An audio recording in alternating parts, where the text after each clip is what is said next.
Planning کس طرح کرنا ہے؟ مثلاً یہ ہے کہ آپ پہلی چیز یہ کہ روزے کی تو آٹومیٹیکلی اللہ نے پلاننگ کر دی، شروع کرنے اور اختتام کرنے کا وقت مقرر کر دیا، لیکن اس کے لیے آپ پلاننگ یہ کریں گے کہ آپ کو مثلاً روزے میں گھر والوں کو کھلانے پلانے کے لیے کیا بنانا ہوگا، مہینے بھر کا آپ مینیو بنا لیجئے، راشن ڈال لیجئے، جو کچھ بھی کرنا ہے اگر رمضان سے 1-2 دن پہلے آپ ان تمام کاموں کو کر لیں تو اس میں یہ ہے کہ رمضان میں بازاروں میں زیادہ گھومنے پھرنے سے جو وقت ضائع ہوگا اس کو آپ بچا سکتے ہیں، اور اسی طرح عید سے پہلے جو کچھ آپ نے شاپنگ کرنی ہے وہ آخری عشرے جیسی قیمتی ترین دنوں کو ضائع کرنے کی بجائے آپ اس کو پہلے سے ہی کر لیں. اور پھر اس کے بعد جیسے تلاوت قرآن ہے تو آپ اس کے لیے ضرور پلان کیجئے کہ آپ کو کب، کس وقت، کہاں، کتنا پڑھنا ہے. ناظرہ میں آپ کتنا پڑھ سکتے ہیں، اور ریئلسٹک پلاننگ کیجئے. ایسی امیجنری پلاننگ نہ کریں کہ جو آپ کر نہ سکیں، کیونکہ اللہ تعالیٰ کے نزدیک یہ بات بہت غضبناک کرنے والی ہے. قرآن پاک میں اللہ تعالیٰ فرماتے ہیں یا ایھا الذین آمنوا لم تقولون ما لا تفعلون، اے لوگو جو ایمان لائے ہو کیوں تم وہ باتیں کہتے ہو جو تم کرتے نہیں ہو. جو کرنا نہیں وہ کہنا بھی نہیں، اس کا پھر کوئی دعویٰ بھی نہیں کرنا. تو آپ جو بھی پلاننگ کریں وہ ایسی کریں جس کو آپ میٹ کر سکیں. مثلا اگر ٹارگٹ رکھتے ہیں کہ روز مجھے ناظرہ 1 سپارہ پڑھنا ہے تلاوت کا، تو پھر آپ دیکھیے کہ آپ کے پاس کون سا ایسا وقت ہے کہ جس میں آپ اس کو پورا کر لیں گے. آپ مثلا اس کو یوں بھی بانٹ سکتے ہیں کہ اکٹھا ایک ہی وقت میں سارا پڑھنے کی بجائے کچھ آپ فجر کی نماز کے بعد پڑھ لیں، کچھ ظہر کے بعد پڑھ لیں، کچھ عصر کے بعد پڑھ لیں. کچھ اگر آپ کہیں کام پر ہیں، مثلا ٹریول کر رہے ہیں، تو آپ کیا کیجئے، ٹریولنگ کے دوران اگر آپ خود گاڑی نہیں چلا رہے تو آپ اس وقت پڑھ سکتے ہیں، اور اگر آپ خود گاڑی چلا رہے ہیں تو قرآن پاک کی قرأت کا سیٹ جو ہے وہ پہلے سے ہی لے کے رکھے. الحمدللہ الہدیٰ میں اویلیبل ہے، اور مسجدوں وغیرہ میں جہاں کیسٹ شاپ ہیں، تلاوت کا ایک سیٹ آپ کے پاس ہونا چاہیے. اور وہ آج ہی آپ اپنی گاڑی میں ایسی جگہ پر نکال کے رکھ لیں، کیونکہ بعض اوقات چیز گھر میں رکھی ہوتی ہے لیکن وہ اتنی اوپر چڑھی ہوئی ہوتی ہے، اتنی نیچے، کہ وہ جب آدھا مہینہ گزر جاتا ہے تو پھر ہمیں وقت ملتا ہے اس کو نکالنے کا. ایسی کیسٹس جو آپ کہیں بند کیے ہوئے ہیں ان کو نکال کے باہر لائیے، ایسی جگہ رکھیے کہ جہاں سے آپ روزانہ ایک نکال کے سن سکتے ہو. تو اگر آپ پڑھ نہیں سکتے، یعنی آپ کو ایسی کمٹمنٹس ہیں، آپ کے اوپر کمانے کی ایسی ذمہ داری ہے، آپ کی ایسی ایسی مجبوریاں ہیں کہ آپ واقعی اللہ جانتا ہے کہ آپ انتہائی مجبور ہیں کہ پڑھنے کا واقعی وقت آپ کو نہیں ملتا، تو ایسی صورت میں پھر سننے کے لیے، اور آپ دیکھیے کہ اس ٹیکنالوجی کے دور میں سننے میں کچھ مشکل نہیں. اسی لیے قیامت کے دن اللہ تعالیٰ مجرموں کو جب سزا دیں گے تو وہ کہیں گے کہ اے کاش ہم سن لیتے، لو کننا نسمع او نعقل، یا ہم سمجھ لیتے، ما کننا فی اصحاب السعیر، تو ہم بھڑکتی ہوئی آگ والوں میں شامل نہ ہوتے. تو اس سے یہ ہے کہ ہمیں کم از کم جو ٹارگٹ اپنا رکھنا ہے کہ وہ ایک قرآن ضرور پورا کریں پڑھ کے. اور اگر پڑھ کے کسی بھی وجہ سے کہ آپ کو مثلا بچپن سے پڑھنے کی عادت نہیں اور آپ کو 1 سپارہ کرنے میں 4 گھنٹے لگتے ہیں، تو ظاہر ہے کہ 4 گھنٹے اگر آپ نہ نکال سکے تو آپ کے اوپر پھر گلٹ رہ جائے گی. تو ایسے میں کیا کریں، سننا شروع کر دیں، اور اللہ کرے کہ آپ کی وہ عادت جو ہے وہ برقرار رہے، اور رمضان کے بعد بھی وہ کنٹینیو کرے، اور آپ سنتے سنتے اگلے رمضان تک کا پھر ایک ٹارگٹ رکھ لیں کہ آپ اس وقت تک جتنے آج فلوئنٹ ہیں اس سے زیادہ فلوئنٹ ہو چکے ہوں قرآن کے پڑھنے میں. کیونکہ سیکھنے کے عمل میں سب سے بنیادی چیز سننا ہے. جو انسان سنتا ہے وہ انسان پھر وہ چیز اس پہ رواں ہو جاتی ہے. تو انشاءاللہ تعالی تلاوت کا کم از کم 1 سپارہ، بہتر تو یہ ہے کہ 1 سپارہ آپ ویسے ریڈ کریں، 1 سپارہ تراویحوں میں سنیں، 1 سپارہ ترجمے کے ساتھ کہیں سنیں، اگر کہیں دورہ قرآن آپ کے آس پاس ہو رہا ہے تو، اور اگر نہیں ہو رہا تو فہم القرآن کی کیسٹس ہیں ترجمے کی، ان کو آپ سن لیں. اور کوئی نہیں تو کچھ سحری بناتے ہوئے، کچھ افطاری بناتے ہوئے، کوئی ڈرائیونگ کرتے ہوئے، کوئی اور کام کرتے ہوئے، جو بھی آپ کام کر رہے ہیں اس دوران اگر ٹارگٹ رکھ لیں کہ 1 سپارہ مجھے پورا کرنا ہے تو اچھا ہے. اور اگر وہ نہیں تو کہیں بھی قرآن کی جو کلاسز ہو رہی ہیں ان کو آپ جوائن کر کے کچھ نہ کچھ وقت دن کا ایسا ضرور نکالیں کہ جس میں آپ قرآن کی مجلس میں بیٹھیں، چاہے گھر والوں کے ساتھ وہ مجلس کریں یا کہیں باہر جا کے کریں، لیکن قرآن کی مجلس میں بیٹھ کر جو قرآن انسان کے اندر جذب ہوتا ہے اس کی تو بات ہی کیا ہے.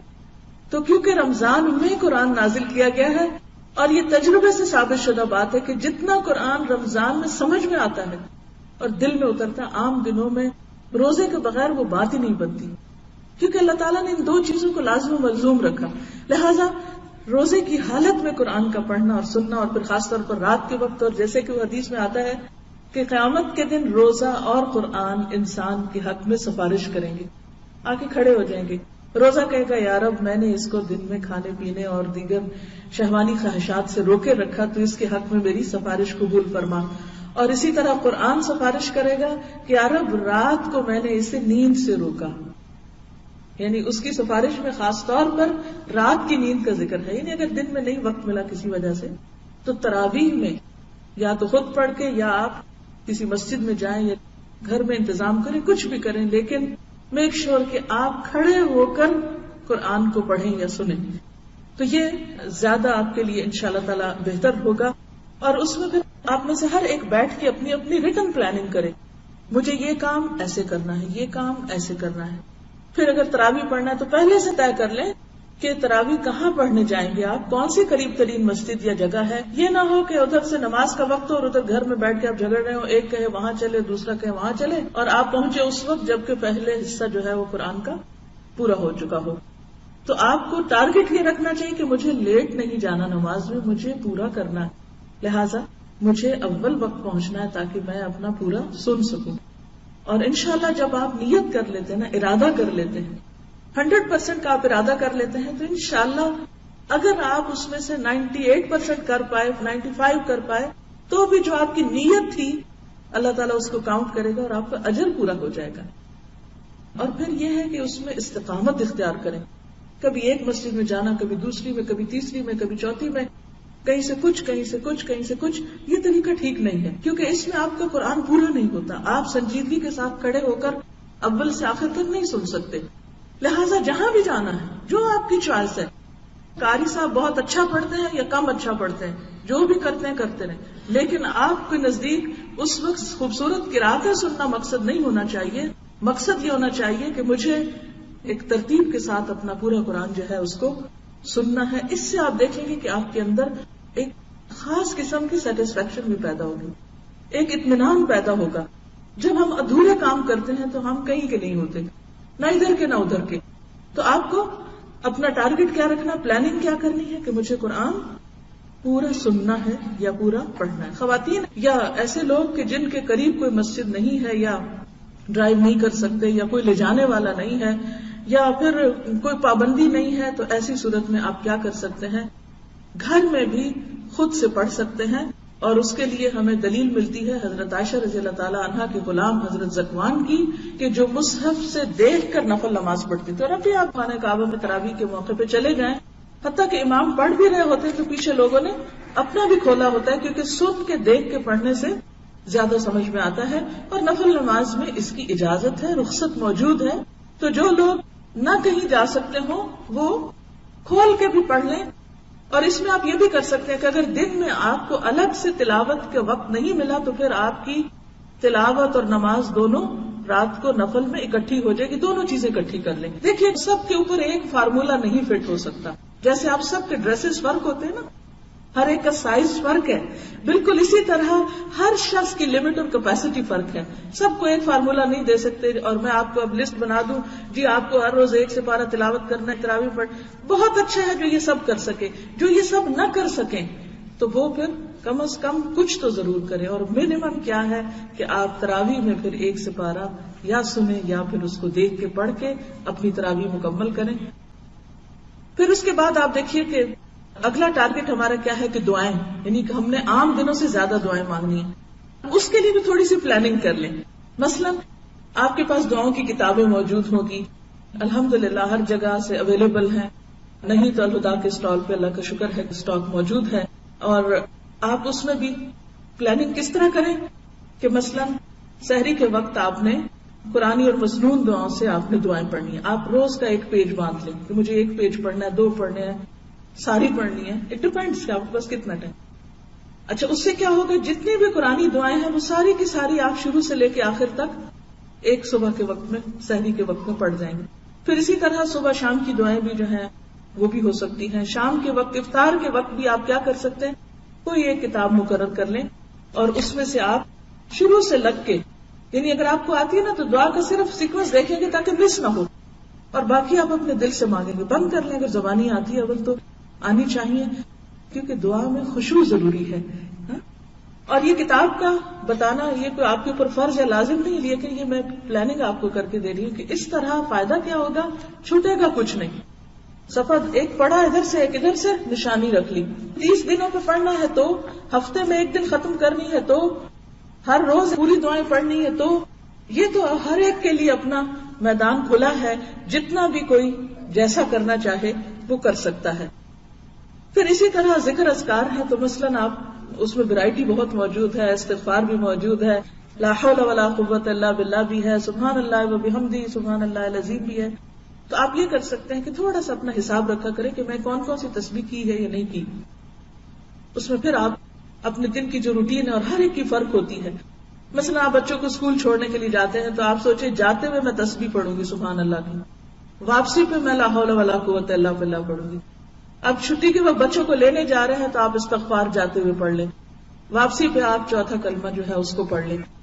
یعنی اس سے کیا فائدہ ہوگا کہ ساری چیزوں کا جو فیض اور برکت ہے انشاءاللہ تعالیٰ وہ آپ کو نصیب ہوگی. پھر اسی طرح آپ دیکھیے کہ صدقہ خیرات جو ہے اس کی بھی پلاننگ کریں. اگر آپ کو زکوٰۃ دینی ہے تو ابھی سے آپ اپنی جیولری، اپنی ہر چیز کی پوری کیلکولیشن کر لیں کہ آپ کے پاس زکوٰۃ کے قابل کیا کیا چیزیں، کل آپ کے پاس پیسے کتنے ہیں، کرنسی میں کیا ہے آپ کے پاس. پھر اس کے بعد یہ کہ گولڈ کتنا ہے آپ کے پاس. باقی آپ کے پاس کوئی ایسی چیز ہے جو آمدنی کا ذریعہ ہے یا جس پر زکوٰۃ لاگو ہوتی ہے، یہاں ہے یا کسی اور ملک میں ہے یا کسی بینک میں ہے یا گھر میں رکھی ہوئی ہے، وٹ ایور، سب کو اپنا پتا ہوتا ہے. اور اس بہانے وہ ساری جو چیزیں وہ بھی سامنے آ جاتی ہیں. اگر اس میں سے کچھ وصیت کرنا ہے آپ کو تو بھی آپ کے سامنے ایک پوری لسٹ آ جائے گی کہ میں اس چیز کی مالک ہوں، اور اس میں سے میں اگر معلوم نہیں آئندہ زندگی کیا ہو، اتنا میں اللہ کے راستے میں دینا چاہتی ہوں یا اتنا فلاں بچے کو یا کسی کو پڑھنے کو یا وٹ ایور، تو اس کی بھی آپ ایک طرح سے لسٹ بنا لیں. اور زکوٰۃ ویسے تو اس مہینے میں ڈیو ہوتی ہے جب آپ مالک ہوئے مال کے، لیکن اگر تھوڑا آگے پیچھے بھی ہو تو رمضان میں دینے سے یہ ہے کہ اجر و ثواب زیادہ ہوتا ہے. لیکن اس میں غیر معمولی تاخیر نہیں کہ 6 مہینے آپ کے ہو گئے زکوٰۃ کو ڈیو اور آپ روک کے رکھے زکوٰۃ کا مال کہ جی رمضان آئے گا تو پھر میں زکوٰۃ دوں گی. تو یہ طریقہ درست نہیں ہے. اس میں آپ دے دیجئے، اور اگر اگلے سال کا آپ نے ابھی سے دینا ہے تو پہلے پھر آپ دے دیجئے اگر رمضان کا ثواب آپ کو حاصل کرنا ہے. لیکن بلا وجہ اس کو ڈیلے نہیں کرنا چاہیے. یا پھر آگے آ رہا ہے حج کا مہینہ، تو ذوالحج کے پہلے 10 دنوں میں کوئی بھی جو نیکی کا کام ہے وہ پورے سال کے کاموں سے افضل ہوتا ہے. تو ان دنوں میں بھی پھر آپ اگر ابھی کچھ کمی بیشی ہوگی تو وہاں پوری کر لیں.